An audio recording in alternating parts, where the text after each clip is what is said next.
You have to ask the big questions. You have to have the big questions. Always. And then, so that's number one. You have to be in touch with the general will.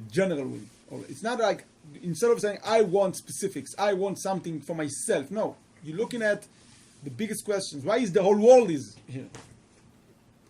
What I am here for? So, for example, if the architect will ask himself, what is it all about? He says, because the king wants dira batachtonim. The king wants a bridge from here to San Francisco. That's why I'm here. Every day he has to say it. Because otherwise what's going to happen is that he's going to say, he's not going to ask questions, he's going to say, he's going to get into the details. He's going to start to build the bridge. And he's going to start to plan. All of a sudden he wants a bigger salary. He's not happy. And all of a sudden he does things opposite that the king wants. And if someone's going to tell him that the king was, who is the king? He forgot already because he's too involved. It's a project of 10 years. So he's not with the king anymore. He's with himself. And all of a sudden he says, what am I doing here? I don't want to do this. I want to do something else. He's going to forget. He's going to be out of it. He has to remind himself. Oh, the king wants that. And he reminds himself those beginnings. Always be in touch with the beginning. Keep in touch with the general will. And every time you feel yourself, every time you want other things, you're out of it. You have to right away. This itself is the sign that you have to ask the big question. Wait a second. Let's stop over here. What am I really doing here? How did I get here? You have to ask the big questions. You have to bring yourself back to the root, to the source of how you got here. All the time. Don't hesitate to do that. You can. It's better to sit a lot of the day, believe it or not. It's better to sit most of the day. Reconnect yourself with the bigger will, and then only very small part of the day to actually do the details. Then do the details and not be in touch with the big will. And I want to explain to you, especially with kids. How many times we say to our kids, I already told you 1,000,000 times. So you maybe, and let's say you did. You told him 1,000,000 times. Think about it. You said something to someone 1,000,000 times and it doesn't help. Yeah. No, let's think about it. How many times do you have to tell yourself? Exactly. What does it mean? It means that it's better that you would use the time to say not 1,000,000 but 300,000 times. And that time you would use to be in touch with your purpose over here. You will tell it to him, to the kid, one time it's enough. Really. If you're in touch with the general will, if you know exactly what you're trying to say and what you're trying to accomplish, one time is enough. There's no need for 1,000,000 times. And it's not his fault. It's not anyone's fault. We're not looking to accuse anyone. But the point is, I'm just giving you a proof, evidence. This is why it's more important to sit. If you have 24 hours a day, you better sit 23 hours, being in touch with what you're doing here, and then in the 1 hour you'll be so focused, you'll accomplish things so fast, so quick.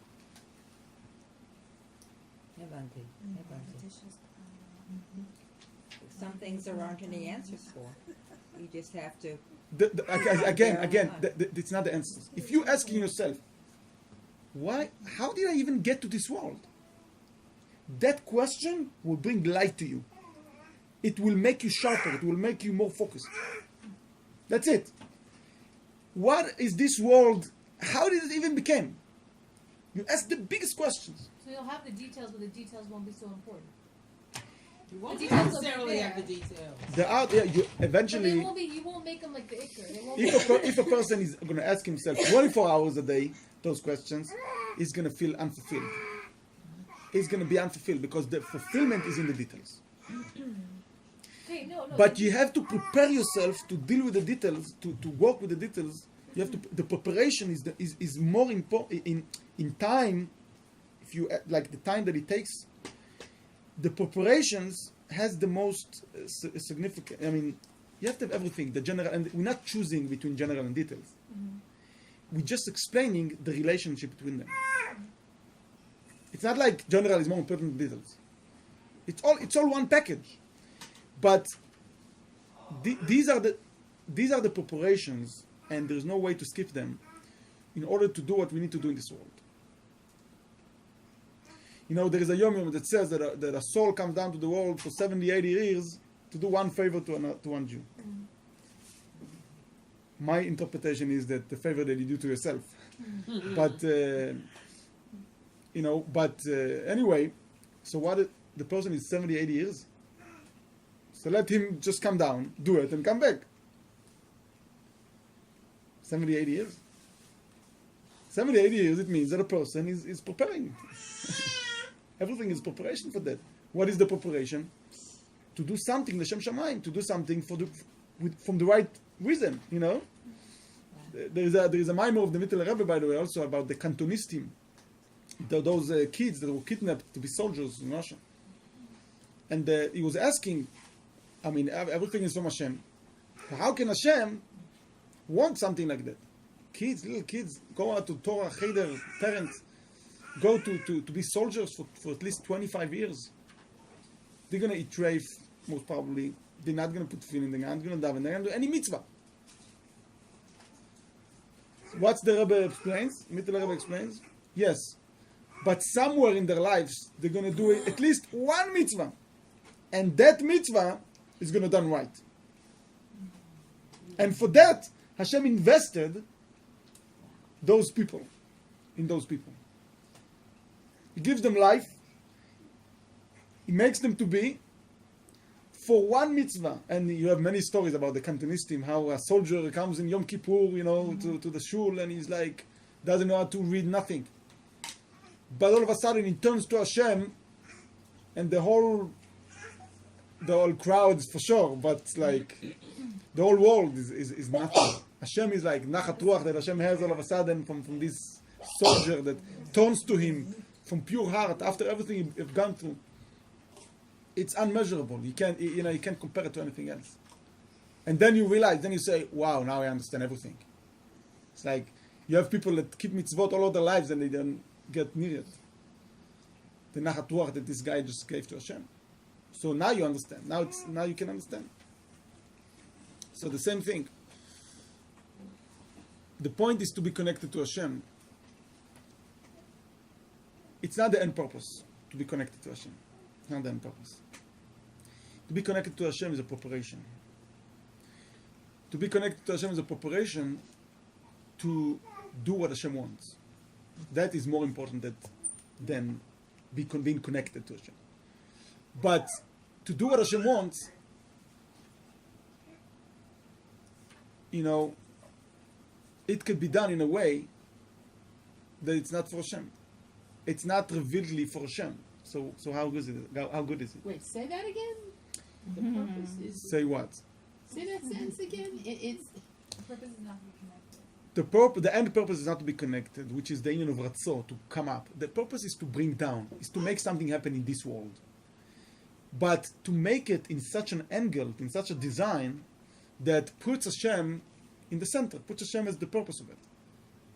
Okay, I can educate my kids, I can work with my kids, okay, but where is Hashem in all of that?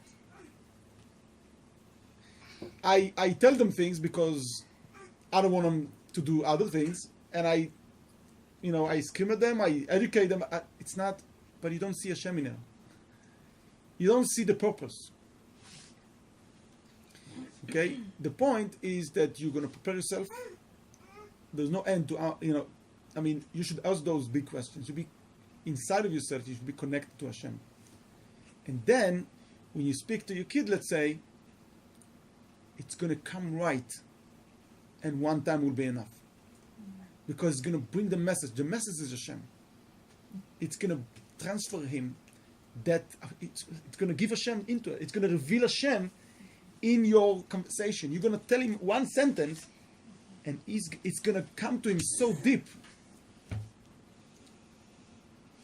That's it. It's going to do it. Because you're connected. You're empowered, you're motivated, you're inspired, and you're just doing it. So it's not about how much things you do every day. It's what one good thing that you did today that Poshut He was revealing Hashem in the world. He was doing it. It was it.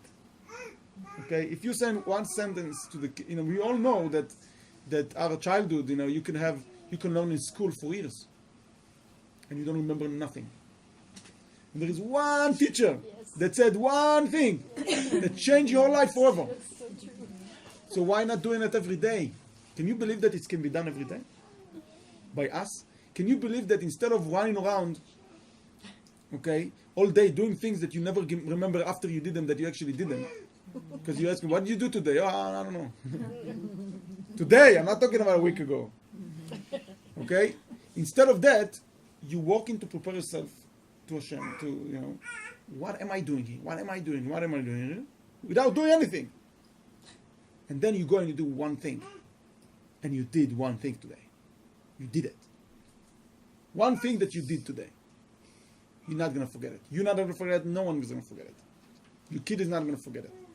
You did something. That's basically the Hasidus way. Hasidim, used to, let's say, the Litvish, let's say, kind of way that wake up in the morning, 6 o'clock, daven 20 minutes, let's go do things today.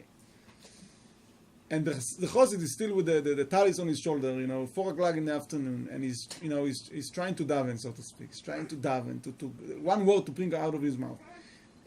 It doesn't come out too well. No, we need to prepare some more. What is this? Where does this come from? It comes from that concept, that idea, It's not about doing a lot of things. It's not about doing a lot of things. It's about doing things right. Okay? There is a lot of pressure. There is a lot of pressure. Do this, but you have to go there. But you see, at the end of the day, what did I do today? You don't remember it. It's hard for you to remember. Can you believe it? It's like you came and you gone and nothing happened. That is the problem. That is really frustrating. What time is it? 1 o'clock. Okay. What time is it finish? 1 o'clock? Yeah. Yeah, it's one. Yeah. What time is it? 1:30. Usually 1:30. 1:30. I have to catch a bus. Yeah, I have to go Okay. soon. Come after. Thank you, Rabbi. Okay. Now let's see what the Rebbe says. Let's make it more practical, more. Huh? The most important part, and I have to go. Yeah. Sure. Yeah. Okay. I want to learn, but I have to go. Sure. I have to go to Brit Milah. So. Not my kid, no.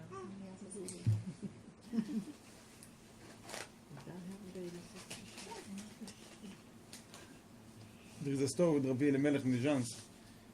Once he made a golus, he went to exile for 3 years because he wanted to fix things. He came back to his town, and he went into close to his house, and something happened. Something bad, I think it was. So he said to himself, "Oh, I wish it's not my family." Then he caught himself. He said, "Wait a second." Went back to Galus. How can I care more about my family than other people? Went back to Galus. Where is my happiness? Saying, should be happy just the same about everybody. And it's true, we think like that. I don't know if I'm not saying that's the way it's supposed to be. I'm just saying, I'm telling you a story that I read. That's it. I don't know justifying the story or not, but I'm just saying. It's human Should nature. be happy just as well for everybody else. It's human nature not to want better. Yeah, to it's have human better. nature, but we should be above it. But then you catch yourself and say, wait a minute. That is my family. Yeah. And we're all Yeah. the same Yeah, family. yeah. Very good. We should do that. Yeah. Okay, so the Rebbe, for example, when it comes to davening, one of the problems is in davening is that the kavana. We spoke about kavana and everything. We explained that already, but I'm going to give it in a nutshell, in small, in short. That you're supposed to have general kavana. Supposed to have general kavana, like we daven to Hashem, and then there is a lot of words with a lot of meanings. So before the tefillah, we should be in touch with the general kavana, meaning we should ask questions like this: know in front of who are you standing. That's the code name for the halacha. You have to ask yourself, what am I going to do right now? You know, what is it all about? So, I want to do other things. Bye-bye. I want to do other things. Why I'm davening them. Saying those words again and again every day. It's so long. You have to arouse yourself. How do you do that? You ask the big questions. That's why we learn Hasidus every day before davening. We're supposed to. But sometimes we learn Hasidus, but we read the stuff, but no, we have to ask the big questions. That's what Hasidus does for us, but we should do it on our own. I mean, we should use Hasidus instead of just learn Hasidus, read Hasidus. The concept of learning Hasidus before davening, what it essentially means, it means that you ask the big questions. Because you wake up in the morning, you want to do your own stuff, let's say, and then you have let's say, tefillah. So you say, whatever, No, wait a second. Where are you running to? To do things that you're going to forget 5 minutes after you did it? That's what you're going to do now? No. Hashem created you. Hashem gave you another day. It's all about Hashem. Okay? Hashem created the world for a purpose. There is a bigger purpose. Okay? You're part of that. Maybe you're the architect. Maybe you're the architect. Maybe you're the employee. I don't know what you are, but you're something in a bigger picture. And you're here to solve that big picture. And it's better that you're going to do one little thing for that big picture than a lot of things that are not for that big picture. Don't get lost. It's better than you're going to do one detail that is eternal, that is adding to the general will of Hashem in the creation, than doing a lot of things that are not really for Hashem, that are not really for the general purpose of the creation. Because those things are going to be forgotten. Not only by other people, by yourself. You know what? While you're doing them, you're forgetting them. You're not in them. While you're doing them, they not matter to you, really. They're not precious, really. That's the truth.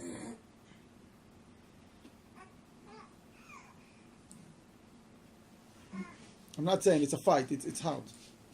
It's hard. But, so, the big questions for davening. And then in davening, then it's going to help you.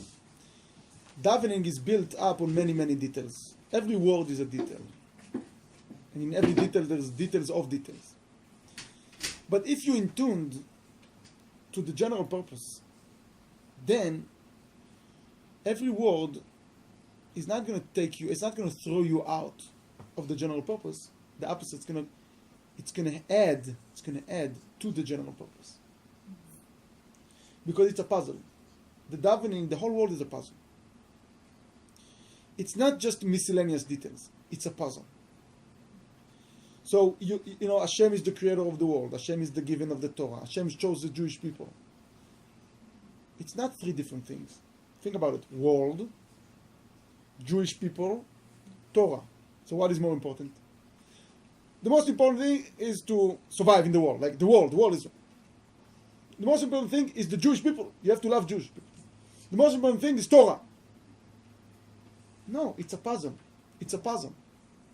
And it's the same goes to sub and sub and sub, and you go to sub generals and sub details and details of details. It's all a puzzle. It's all branching out. So that's why you have to be in contact with the bigger picture. You have to always prepare, and that's basically what it means. Kavana also comes from the word hachana, to prepare. Kavana is to preparing, is to connect yourself. Why am I doing it for? Ultimately, you're doing it for Hashem. You're not doing it for yourself. And that will change things in your life. That will make you a person that is focused and happy because you're really doing things. That makes a person happy, that he's really doing something. You want to ask something? I mean, just thinking about the Rebbe's perspective, like, you can't wait for the perfect kavanah, and the point is to do things. Like, the more the better. Isn't that what the Rebbe taught us? Yeah. Like, the more mitzvah and the more this, like, don't give $100 to tzedakah, give a little bit every day. And like, what does a penny do? But that's really the point, just doing small things that will eventually lead to, right? The right kavanah. Absolutely. So how does that play? If you can think, I mean, sounds like I'm saying, like it sounds like right now in your question that it's like I'm saying kavana and you saying practice. If you can go out of it and think that there is nothing to choose from, we're not choosing between kavana and action. You're not choosing between kavana It and would action. take me all day to do what you're saying. Like, Can you rise above the choice between kavana and practice? And can you understand you're not making a choice between kavana and action? As long as you're making a choice, it means that you're not where I'm talking about. Kavana and action are both derived out of a bigger general will and purpose. Okay? You can't choose between kavana and action. Once you don't try to choose, because you realize that you must have both, then the next thing is, okay, so I must have both. I'm not choosing between. Then I have to fix it to make I have to organize it in a way that is the most beneficial. But I'm not choosing. I'm not choosing.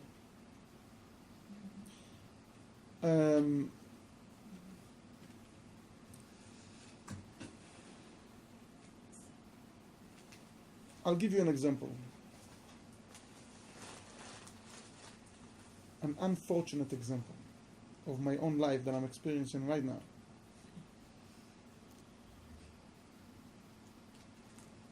I have teeth problems. Teeth. And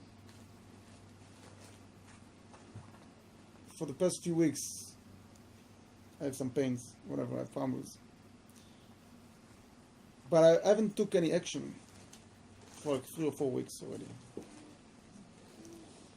And today, I made a certain step toward taking care of it. And what happened was that I had only just a feeling to do. Simple. And someone told me, go there, it's cheap. So I went there. Not to talk about it's not where I live, but wasn't that comfortable. I went there. The result is, you understand? The result right now is that tooth is probably gone. And the tooth near it, we have to see what's going on with that. And I have a gum problem because of it now. Okay?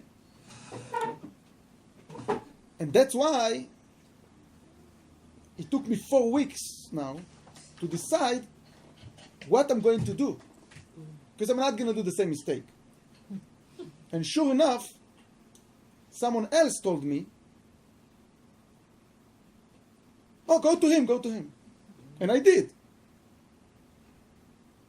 And then I decided that I'm not going to go to this other person that he told me because it's kind of the same thing. And then I had another idea, which sounds better, but still didn't feel right. And now, Baruch Hashem, and I waited. And Baruch Hashem, I feel that I got my information, what I need. And I made an appointment. Okay? Be'ezrat Hashem, it's not over yet. But Be'ezrat Hashem, I know that I'm doing good. I know that I learned something in my life now. Very valuable and essential. You do it once, and you do it good. Okay? Don't tell your kid million times something. If you tell him million times something, stop telling him. Start to do what you need to do. Start to see what you need to tell him and how you need to tell him and, how, and when and where and one time would be good enough. Okay? And maybe not even, you're not going to have to say it even, because you did everything you need to do. In a blink of an eye, he's going to understand you and he's going to change his ways. Okay? So, yes, practicality is, I mean, if I'm going to think forever about my teeth, and I'm going to build dreams, it's not going to work. Eventually I have to take action, and I know that, and I'm pressured to do that. We want Geula, and we need to bring Geula. Okay? But, okay, you understand, that's my example. But if you're talking about tzedakah,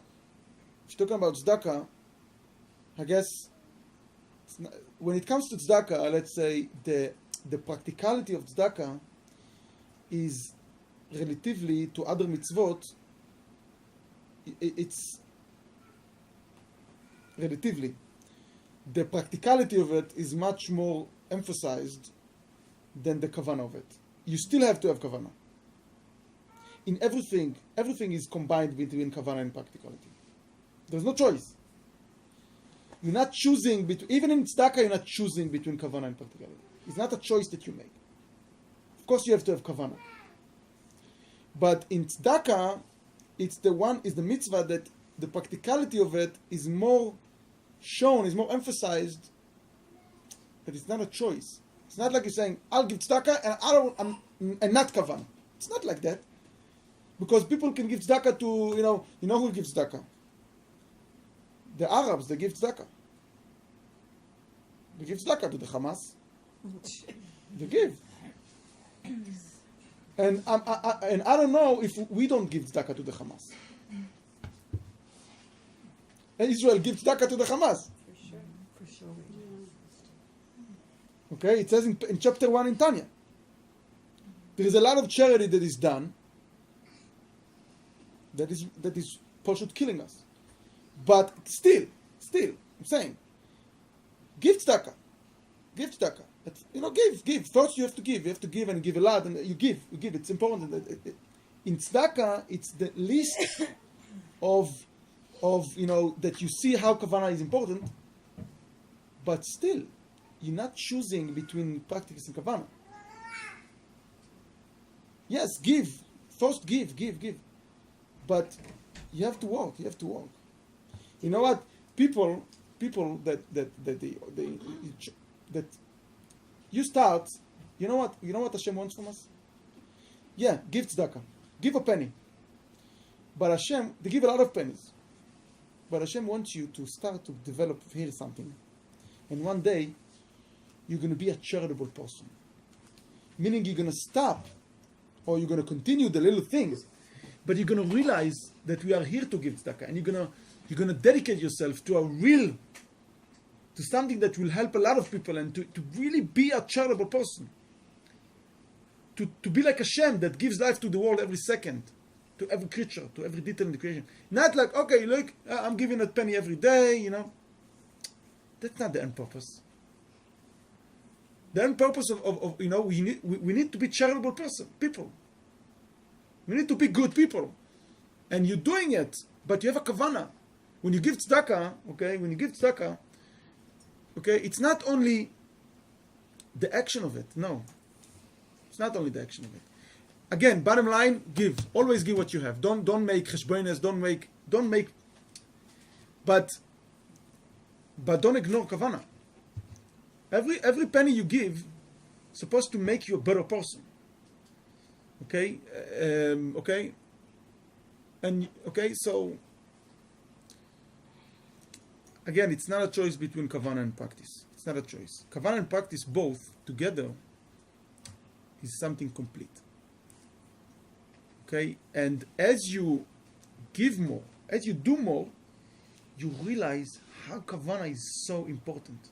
Because if you did the same thing with a better kavanah, with a different kavanah, better kavanah, more kavanah, you would accomplish so much more. So the way it works is that first you do, Nasa v'nishma, first you do. As you do, you realize how Kavanah is so important. And then eventually what happens is that you